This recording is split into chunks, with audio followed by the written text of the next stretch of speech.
Hey guys, my name is Steven. I'm at my sister's house and the coffee pot stopped working, so today we're going to see if we can fix it. We have our OXO coffee pot. It's a water percolator. You can change the temperature for teas and all that kind of stuff, and when you put water in and turn it on, you can select the temperature. You hear a little click, but then it doesn't do anything. Nothing happens and the water doesn't heat up. So we're gonna take this thing apart and show you guys how to fix it.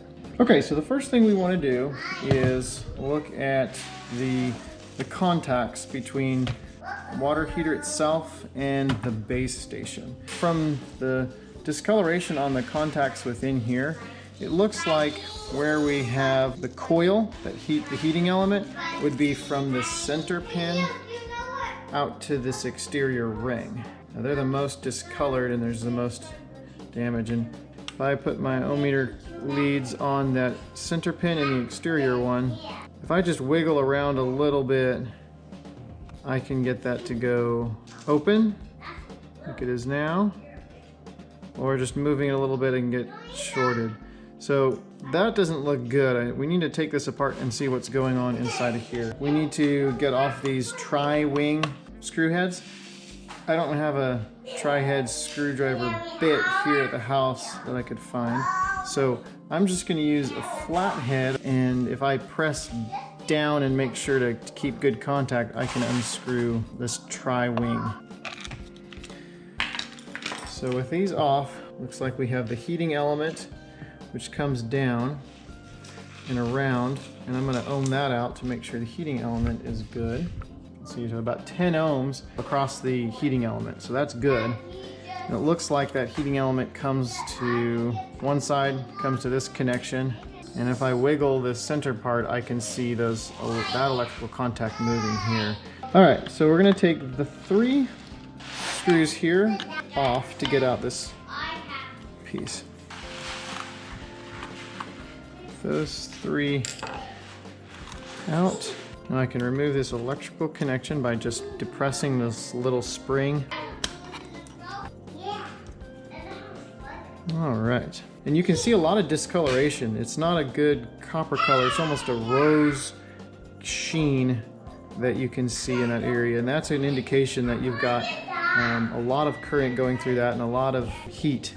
It looks like these parts, when it gets too hot, it presses this rod, which then opens the contact, cutting it off. These metal pieces are probably designed so that after they get to a certain temperature, for safety reasons, it springs, pushes the contact open. But when it's resting, it should be in place, and that's the problem that we're getting. This guy, when it's resting and should be on, is moving too much. Okay, so one thing we need to do is to remove this black piece from the metal housing, and this is going to be a little bit tricky because what we need to do is to rebend the metal tabs. Get the screwdriver in and just bend the tab up enough that we can get movement.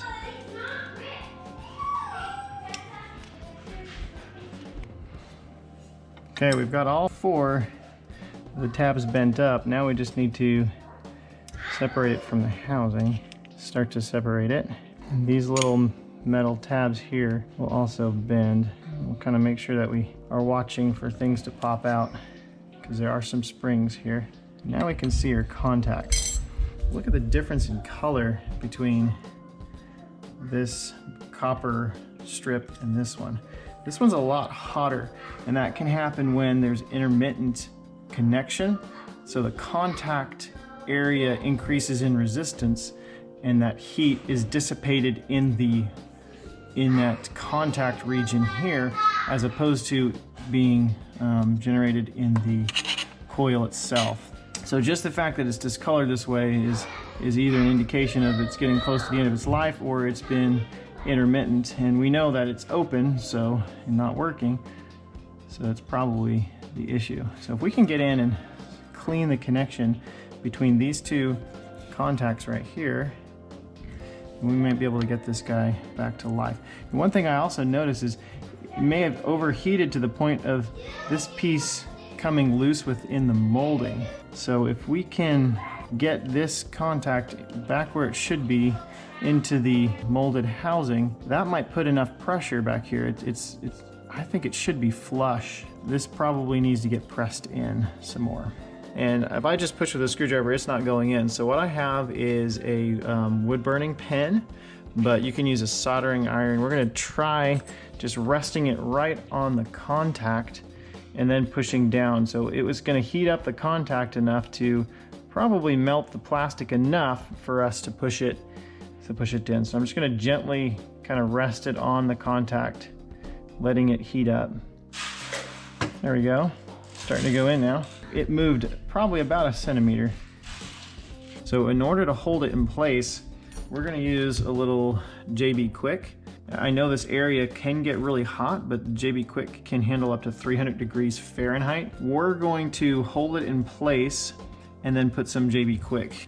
And in order to do that, I'm actually gonna take this and slide it underneath the contact. And as I bend it just a little bit, it'll get me the angle, and that's where I'll place the epoxy and hold it in place until it's tight. Mixing up JB Quick, it's pretty easy. We do equal parts. So you have what they call it, the steel, and then the yellowish one is a hardener. And I like to just use a piece of wood to mix these up. And we just want to mix it until we don't see any inconsistencies in color. So I don't have too much time to work here, so. I have a little pick that what I'm going to do is I'm going to try and force that epoxy down alongside. The other place I want to put it is down at the base of this guy, just to hold it in place a little bit more. I want to make sure I do not get it on the tip of the contact. But I really want this to just stay at the bottom. I think I ended up putting too much. As you'll see, I'm trying to get a little bit of it off. It's now been about a couple hours. I noticed that the contact resistance still wasn't good, so I took a chisel and I placed it right on the swage connection that goes between this flat spring and the contact here, and I supported that post with a bit, and then I took a hammer to that just to press that out and to widen it, make the swage connection stronger. I'm gonna ohm this out and see if our connection's good. Here.